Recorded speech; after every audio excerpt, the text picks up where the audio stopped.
بسم الله الرحمن الرحيم. الحمد لله رب العالمين، والصلاة والسلام على أشرف الأنبياء والمرسلين سيدنا ومولانا أبي القاسم محمد. اللهم صل على محمد وآل محمد وعجل فرجهم وعلى آل بيته الطيبين الطاهرين المعصومين المظلومين الذين أذهب الله عنهم الرجس وطهرهم تطهيرا. اللهم صل على محمد وآل محمد وعجل فرجهم. أما بعد, today we're gathered to celebrate the birth of an individual who human beings are unable to praise or describe, and whose love is belief and whose hatred is kufr. Truly only those people will truly appreciate Amir al-Mu'mineen if their hearts have been inclined by Allah towards him. From 7 billion people in the world, you could be a Muslim who prays 5 times a day, who recites Quran, who fasts, who performs Hajj, and who's martyred between the Rukn and Maqam. But if you don't have the Wala of Amir al-Mu'mineen in your heart, all of your worship,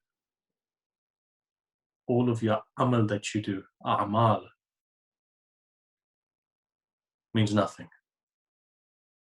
The reason being is amal has to come secondary to ilm. And here when we talk about ilm, we talk about ma'rifah.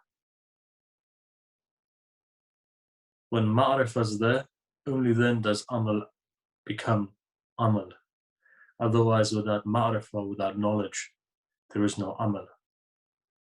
For this reason, you notice that anybody who comes from this household of Ahlul Bayt, this household of the Prophet, you'll find that the first thing that they have instilled in them is amal. You'll also be commemorating at some point the Shahada of Sayyidah Zainab.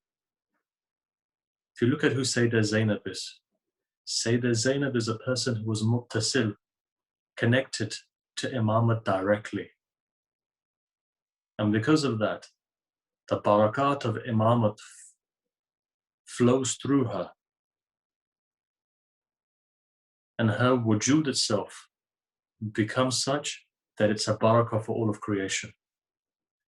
Imam is that person who gains directly from Allah.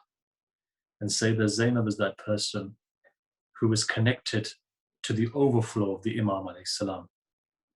For this reason, you find that she contains ilm ladunni, inspirational knowledge that comes from Allah directly onto her chest. And it's for this reason that Amir al-Mu'mineen said to her in Kufa, in Medina, go and teach tafsir to the ladies and train them in ahkam. Imam doesn't give a responsibility to a person unless if they're able. And where Imam Sajjad alayhi salam says that my aunt is that person who's not been taught by anyone, who's not been given perspectives by anyone. But if she's an alima, if she's a person who does tafakkur, that comes from alima Quds itself. So imagine if the produce, if the offspring are such, then imagine this man, Amir al-Mu'mineen. It's difficult to describe him because he's not from human beings that can be described. And it makes it even more difficult because he's not from God either, or he's not God either. He's not man, he's not God. His haqiqat lies somewhere in between. If he was man, you'd easily be able to describe him. And if he was God, you could say that he's that which is undescribable. But Amir al-Mu'mineen rests somewhere in between. And because of that, not only is a wasila between creation and creator, but also it becomes very difficult to describe because one side of him faces humanity and the other one side of him faces Allah. This barzakh that we have, one side of barzakh comes towards creation, and one side of that barzakh tends towards the khaliq. Makhluk and khaliq, that is barzakh that is in between, that is Ali ibn Abi Talib. But look, before we go any deeper, let's go back and see that what do you find is this? To understand truly what Amir al-Mu'mineen is to go to that night which was coming into that dawn when the Prophet was born. The Prophet was born in such a way that they say that when Amina, Lady Amina alayhi salam, was giving birth to the Prophet, she looked up and she saw Syria and its palaces towards the west, and she saw Fars and its glory towards the east. On the one hand was the Byzantine Empire, on the other hand was the Sasanian Empire. And then she saw Malakutu Samawati wal Ard in such a way that she saw the different levels of existence and Satan mourning, and she saw the barakat flowing. And at that time when the Prophet was born, Abdul Muttalib comes towards him, and Abu Talib also comes. With Abu Talib is a lady, and that is his wife, Fatima bint Asad. And as she comes forward, Fatima rejoices. Why? Because know something. There is a love in the heart of anyone who is the dua of Ibrahim. And if you go to Surah Ibrahim, you see that there are 3 du'as that Ibrahim makes for his children in the way that a father needs to make du'a for his children. It's very symbolic.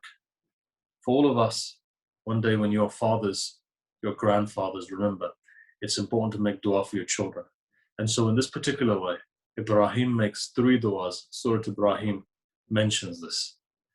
First one he makes, and this is, again, these du'as are in parallel with the Old Testament, whereby Ibrahim prays for Ismail, and as they both lie there in the desert, in the dust, and you see the grains of sand, Ibrahim says to Ismail, my nasl through you will be like the grains of the sand. Allah will make you into a great nation. God will make you into a great nation. And the very same thing about this God making Ismail into a great nation. Ibrahim prays. Not only does he pray in Surah Baqarah where he asks Allah, إِنِّي جَعَلُكَ لِلنَّاسِ إِمَامًا, that imama flows through his nasl in such a way. But here in Surah Ibrahim, he prays. And he says, look, as he's building the Kaaba with Ismail, he says that make sure that from my from my family, there's a select group of people who's looking towards a select group to say that let them not be idol worshippers, but let them be muwahid, people who worship Allah, tawheed. The foundations of the Kaaba is laid upon tawheed. And then he begins to move forward and he says, look, this uncultivated valley that you see around you, at that time, what was it? It was a desert. And Mecca's terrain is harsh. He says that this sacred house, your sacred house, Allah, make sure that prayer is established. And at the head of that prayer being established is the progeny of Ibrahim. And then he continues and he says something very strange. He says, and incline the hearts of people towards them. Now this inclination towards them is higher than hub itself. There's one thing which is love, but there's one thing which is above love where you want to annihilate yourself for those people. You want to fall for those people. Something draws you towards them. There's something which is makes you majzoob into them. And this is why, if you remember that famous tradition whereby Zulaykha comes to Yusuf and she indicates, is there anyone more beautiful? And at that point, Yusuf says that Akhir al-Zaman, there will be a Nabi. And that Nabi's jazba will be such. And in the same way, when then people many years later ask the Prophet, they say, who's more beautiful, you or Yusuf? And the Prophet says, yes, Yusuf contained half of the beauty of the world. But this a jazibiyat about the Prophet that brings people's hearts towards him. People become majzoob in his love. And this is what wilayah is. Wilayah is that thing which brings you towards it. Some of our greatest urafa, in the words of Said Abul Hasan Hafiziyan, the great Arif, he said that when I went to my teacher, having completed all the various stages of Ma'rifah and the Nuqudaki Isfahani, Ayatollah Nuqudaki, he says, when I went to Said Musa Zarabadi, when I looked at him, I felt like a drop in front of the ocean. But the one thing about Said Musa was that he was able to grab me. There was a jazib about him. I became majzoob in him. That is what Sahib al-Wilaya demonstrates. So here, there's a jazba within the heart of Fatima bint Asad towards Rasulullah. There's a love in there, there's an inclination. And remember one thing, that love you don't need to be a Muslim for that. If, for example, Shri Ravi Shankar goes to Imam Hussein, 3 times he goes to Karbala, he's part of that dua of Ibrahim. And you notice many a time that Muslims may reject you and are unwilling to help you. But when you go into the valley of amal, when you're out there doing interfaith or political activism or whatever it may be, lobbying, whatever it may be, you find that people come in the name of Imam Hussein to help you, are not related, who are not Muslim, or may not even be Shia, have nothing to do with Islam, but for some reason they come because there's a jazba towards them. That is the dua of Ibrahim. And so in this way, Fatima bint Asad felt this jazba. And at that point, Abu Talib says something to her. He says, yes, this is great. This is the greatest prophet in creation. But know something. Within 30 years of today, Fatima, you're going to give birth to a child who will be the wasi of this Nabi. And know he too will be the greatest of all creation. 30 years later, a time comes. The place is Mecca. Unlike Mecca today, the houses were built all the way up to the Kaaba almost. Right? The Kaaba was in the middle. It was like if I could describe it in this way, a community center where people would come, they would have a conversation around the Kaaba, on the sides of the Kaaba. But at the same way, all the way up to Maqam Ibrahim, you notice that there were houses.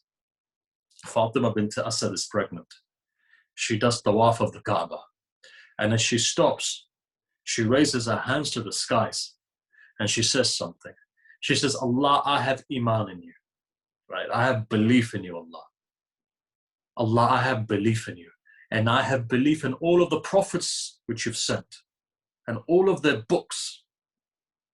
And I believe in the kalam of my Jad, in the words of my Jad, Ibrahim Khalil. And he said, and she continues and he says, that Ibrahim who built this Bayt Atiq. And at that point, she says, for the sake of that one who built this Bayt Atiq and the child within my womb, make this easy for me, Allah.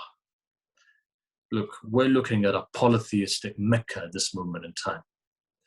But here's a woman who you find comes forward and she knows, and it's been passed down from chest to chest. She knows that she's from the dhurriya of Ibrahim. Kama sallaita wa barakta ala Ibrahim wa ala Ibrahim. When you say Allahumma salli ala Muhammadin wa ala Muhammadin kama sallaita wa barakta ala Ibrahim wa ala Ibrahim. She's ala Ibrahim that salawat and salam is due upon. But at the same time, you notice that she understands the prophets. She's a mawahid. She knows the books that were revealed. And she believes in the kalam of her Jad. And that kalam was Tawheed. And at that moment, what happens is this. People ask, when the Kaaba opened up, why didn't she run away? You know, if my wall was to open up now, you think I'd be sitting here or do you think I'd be running out of the door? All of a sudden it opens up. Kaaba opens up. It's coming to nighttime. It's coming to morning. From nighttime to morning. Kaaba opens up. Here's a woman by herself. What inspires her to go in? The Kaaba breaking and opening up Yamani opening up like that is the dua of Fatima bint Asad. And the dua is so powerful that even if munafiqs try and cover it up, year in, year out, you find that people try and cover it up. And year in, year out, the very same crack comes. You speak to anyone today who's working in Mecca and you ask him from all of these different corners, which is Rukn Yamani, you find that even if they don't know the names of it, they'll always find one wall which is always cracked. That is the dua of Fatima bint Asad. And Allah accepted this dua. So He broke it open and she goes inside of it and it closes. And then she herself says that I have two qualities, or I have a quality that is greater than Asiya and a quality that is greater than Maryam. My quality that is greater than Asiya is this, that she was restricted to the house of Fir'aun, whereas I'm restricted to the house of Allah. And in the same way, if you look at Maryam on the other hand, she worshipped Allah, that fruits came from heaven, that Zachariah himself would say, looked towards these fruits with hayra. Where have they come from? They've come from the heavens. A woman like that, when Allah gifts her Isa ibn Maryam, what happens? Doors open. Get out of here. She goes out. She gives birth. Now shake. What happens to Fatima bint Asad? 3 days she's inside. For 3 days, fruits are coming from the heavens. And then on the third day when she comes out with a baby in her hand. And that baby is Insan Kamil. That baby is Madhar al-Ajaib. That child is that child who is Madhar al-Ajaib in the sense that he is the place of manifestation of God's divine names and attributes. And here you find that this woman comes forward with a baby, and that's what begins. Family of Ahlul Bayt, or the family of the Prophet, Al Ibrahim, and that Nasl of Al Ibrahim is which give fruits to these. And look, each one of us are connected. This is why they say that whenever you feel love in your heart for Amir al-Mu'mineen, and know that is because of your mothers. Your mother could have been an atheist for all you know, but inside of her heart, if she had goodness and this latafat within the heart that takes a person towards that wilaya, then know that the end is never on polytheism, or the end is never on, for example, atheism. They always come to a haqiqah. Maybe they don't understand what it may be, but you find that there's something which is inside of them that transfers onto you. This is why in the discussion of nature or nurture, what you find is that there are things which you are transferring onto your children. This is why it's important to be a good human being, to do all those things which have been taught to you, because you're transferring an information, a spiritual information. But at the same time, what you also find is that there are people who, because of their surroundings and interactions with good people, what happens is that then they gain this connection because of that. But look, let me take it a step further.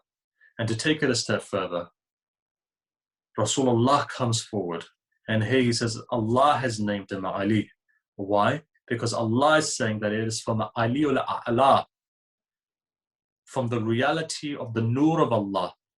He is given his name, and Ali comes from that reality of the nur of Allah. Why is that? From the levels maratib wujud, and from in and of itself, the af'al and sifat of Allah has been extracted from the nur of Allah, extracted from that divine name, Ali himself. This is why Ali ibn Abi Talib himself is Isma Adam. And so this way one needs to understand that what is the haqiqah of this Ali? Haqiqah of this Ali is that he is the sum of 124,000 prophets.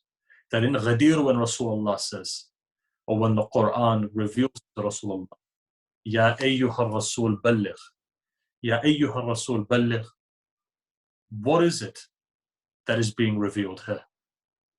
What is it that is being revealed? What is being revealed is the wilayah of the Imam. And that wilayah is important.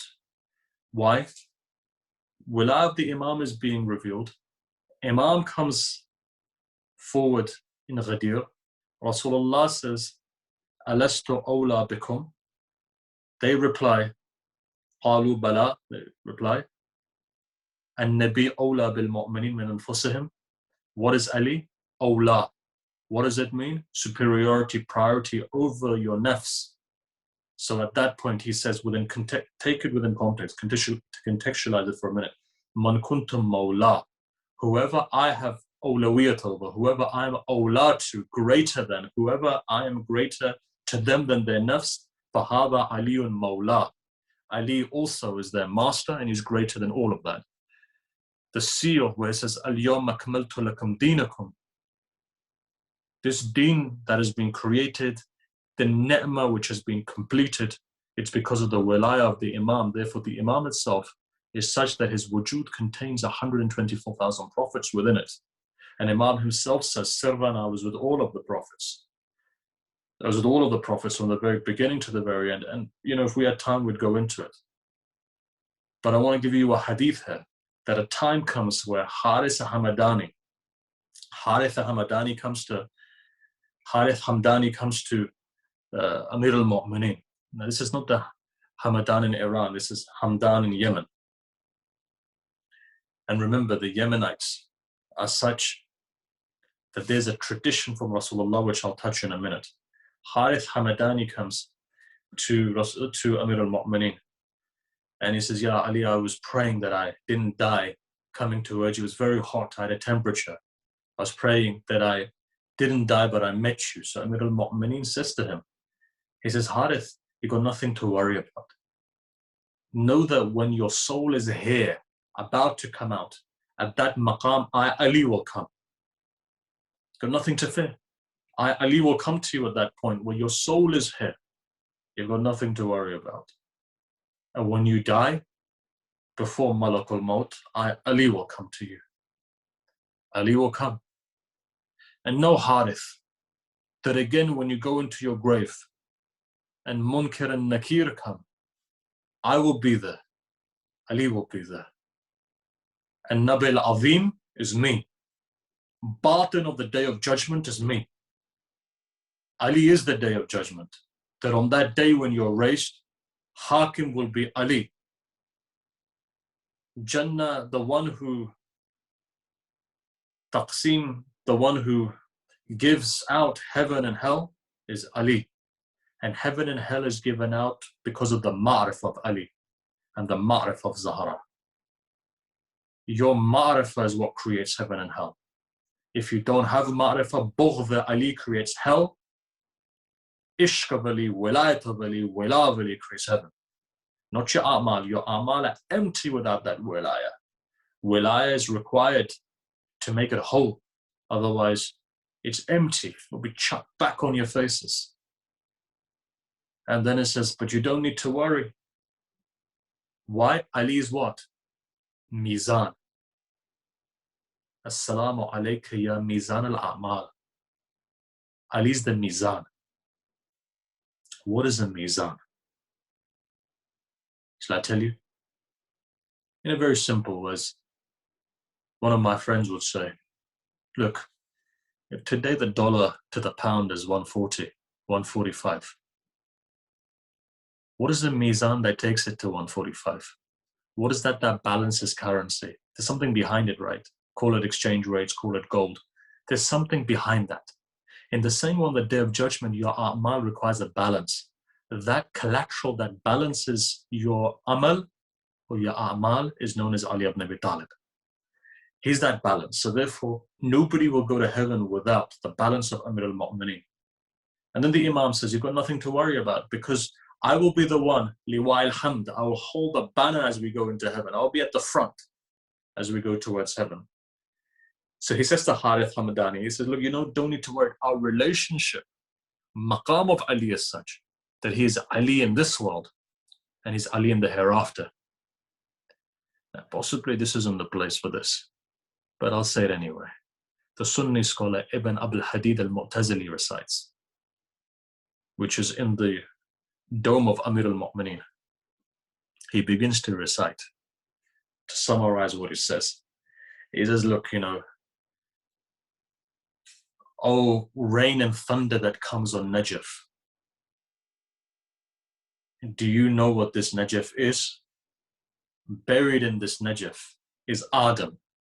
And buried in this Najaf is Nuh and Ibrahim and Musa and Isa and the Prophet and the haqiqat of all of these. Buried in this Najaf is the day of judgment. Why?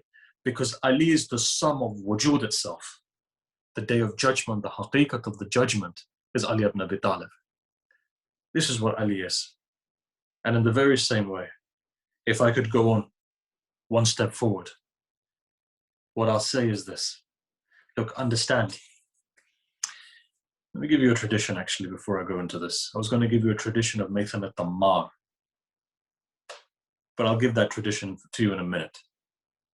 And I'll say this. You know, we touched on Yemen. And I think I'll go deeper into going into what I meant by touching Yemen. You see, they say that 6 people from Yemen come to Rasulullah. And as those 6 people come, the purpose of them coming is really to help Rasulullah. So as they come, they say, look, Ya Rasulullah, we're here to help you. Rasulullah replies something very strange. He says that you are those people who are going to be helping my wasi and his wasi and his wasi, basically implying all the way to the 12th Imam. That is, you know, the first people to come and give bay'ah will be the Yemenites. Sayyid al-Yamani when he rises. Iman had touched their hearts. It melted towards Rasulullah. It melted towards Ali and Ali. You'll see this in a minute. So they said, look, you know, we're here to help you when you're telling us about your successor. Who's your successor?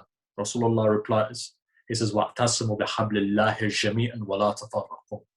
Hold on to Hablullah, right? And like, Ya Rasulullah, we're asking you who your successor is, you recite the Quran to us. وَاعْتَصِمُوا بِحَبْلِ اللَّهِ جَمِيعًا وَلَا تَفَرَّقُوا. In brackets, let me tell you before I go forward. Hablullah is Ali ibn Abi Talib. Quran says, hold on to Ali, who's the rope of Allah, وَلَا تَفَرَّقُوا, and don't divide.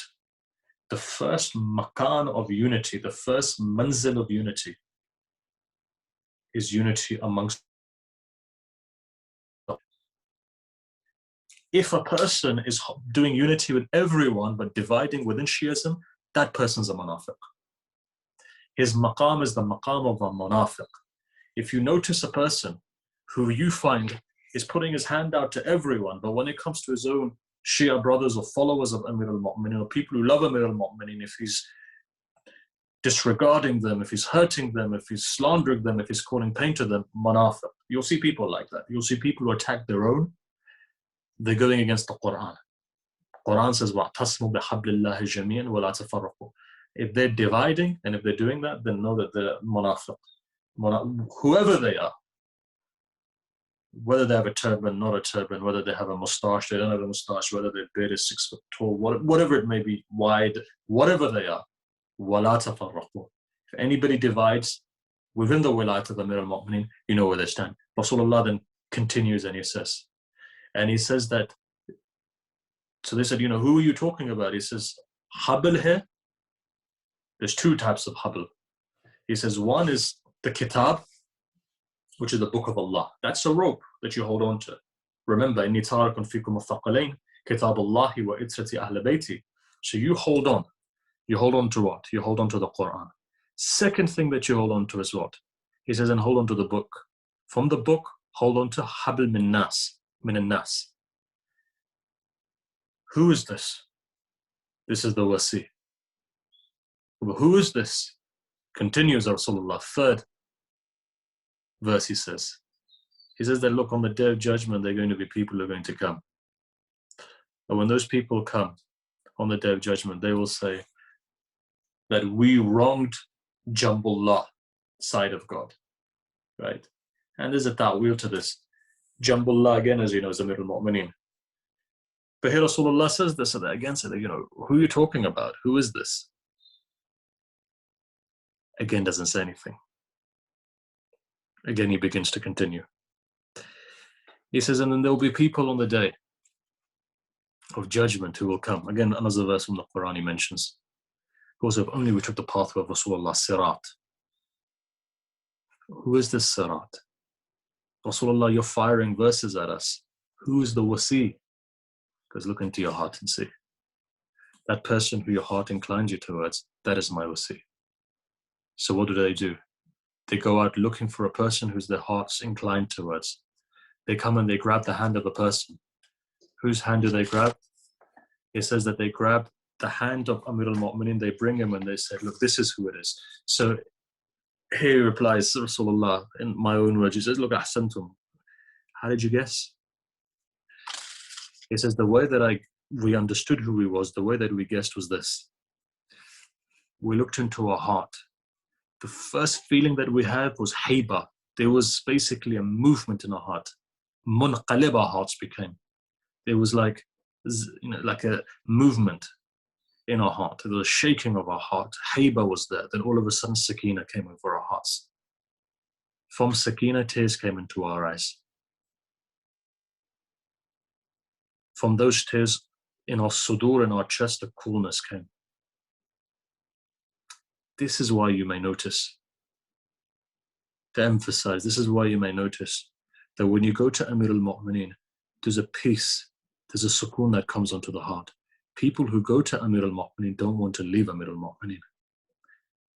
There's a nur there, there's a lutf of Allah there, there's a barakah and favor there. Fiyuzat come from the shrine of the Imam, changes a human being.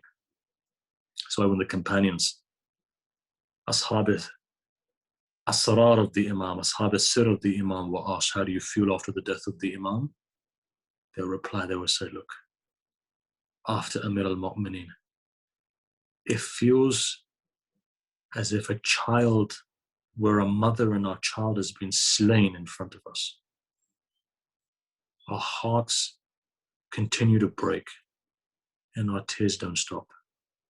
You know, when you go to the Imam, how many people have come to me and said, it feels like a mother after many years has been united with her son. That is Amir al-Mu'mineen. But look, I don't want to take too much of your time, and time is flying and it's precious. Within the time span that Maulana has given me, I'm going to finish, but I want to come to Maytham al-Tammar. Look, Maytham al-Tammar gives a hadith, it's found in Manaqib. It's one of the most profound hadith, and you'll see why. If I have time, I'll give you another hadith. But for now, Maytham al-Tammar. Maytham al-Tammar says, one day I was sitting with Amir al-Mu'mineen in Kufa. Zahiran, it was the masjid of Kufa. And he says, as I was sitting there, he says, a man walks into the masjid. He says, when this man walked in, this man has, Kaaba was brown, like khak, in the sense that, you've got dust, like a yellowy brown color. He had a yellow amama on his head. He had two swords in his hand and he walks in. So people got shocked. So this guy with two swords, people started getting out the way. Some of them started running. Everybody's looking up. They were completely shocked as to this man. As Amir al-Mu'mineen kept his head down and he was sitting there. As this man comes forward, he begins to recite and he says something strange. And it's a long recital that he does. I'm just going to take a couple of parts of it and I'll carry on because it's a long tradition. It'll take me at least 20 minutes to explain it.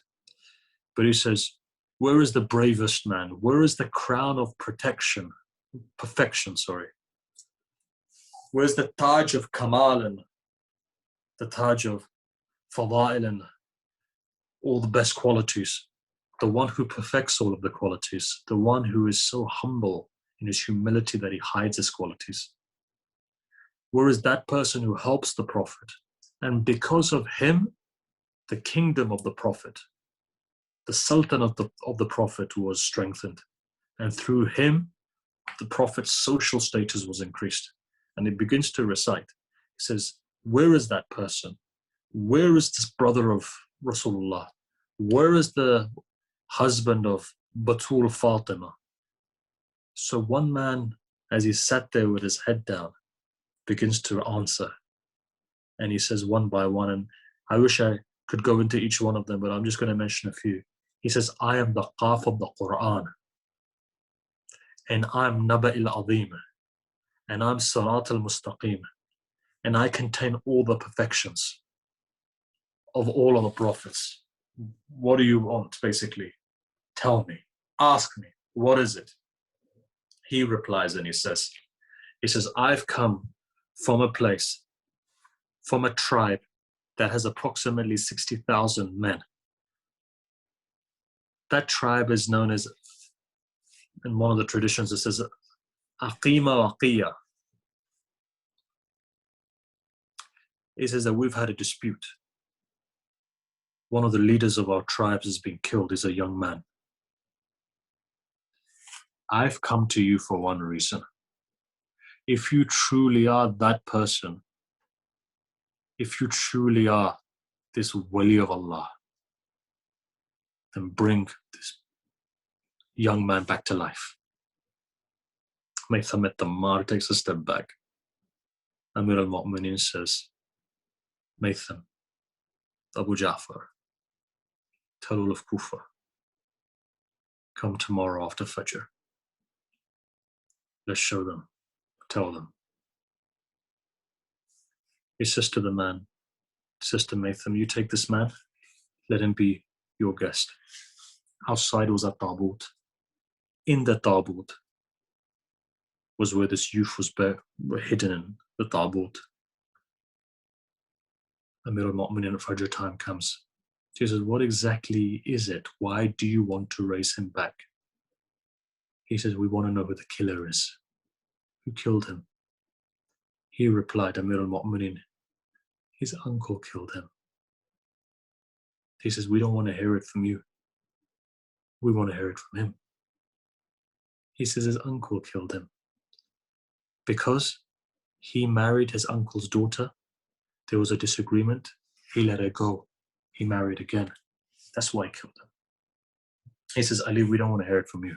We want to hear it from him. He says, fine. Open the casket. Taboot is opened. Yellow cloth he was wrapped in was opened. Green cloth was opened. There was some pearls in there removed. There was a youth who was beautiful lying there. Imam asks, how many days has it been? He says, 41 days. Imam begins to pray and he says something strange. To summarize, he says, oh Allah, my maqam is greater than that cow in the time of the Bani Israel, that after 7 days because of it, the dead was raised. My maqam is greater. He goes up to the child. So that cow touched, and 7 days later, people awoke. He takes his right foot, doesn't kick, but from his foot he taps the young man. He says, Qum bi'idhni Rabbi. Bang. Youth stands up. And as the youth stands up, he says, I bear witness. This is Waliullah. And then at the same time, he turns around and he says, he's right. I was killed by my uncle. This was the reason. He now is instructed to go back. He says, no, they're going to kill me if I go back. I want to be with you, Amir al-Mu'mineen. So the man who had bought the taboot, he says, but I can't leave this youth either, so I'm going to be with him as well. Both of them died, were shaheed in the Battle of Siffin. Look, within the last 1 or 2 minutes that I have, let me give you another tradition, perhaps very quickly, because we're looking at Amir al-Mu'mineen as Madhar al-Ajaib. Look, let me say to you one thing. Call upon Ali. Nadi Ali, call on him. Madhar al-Ajaib. Whenever you have an opportunity, the word and the dhikr of Ahle Wilaya is Nadi Ali. But anyhow, to give you one more story. A man goes to Hajj. The process of Hajj, he sees that there's a blind woman there. He looks towards her, he sees that she's in a very bad state. He comes, he takes a couple of dirhams and he wants to give it to her. She says, look, go, I don't want your dirhams. Says, lady, you're blind. She says, I have my Mawla. He says, I go and perform all the rites and rituals of Hajj.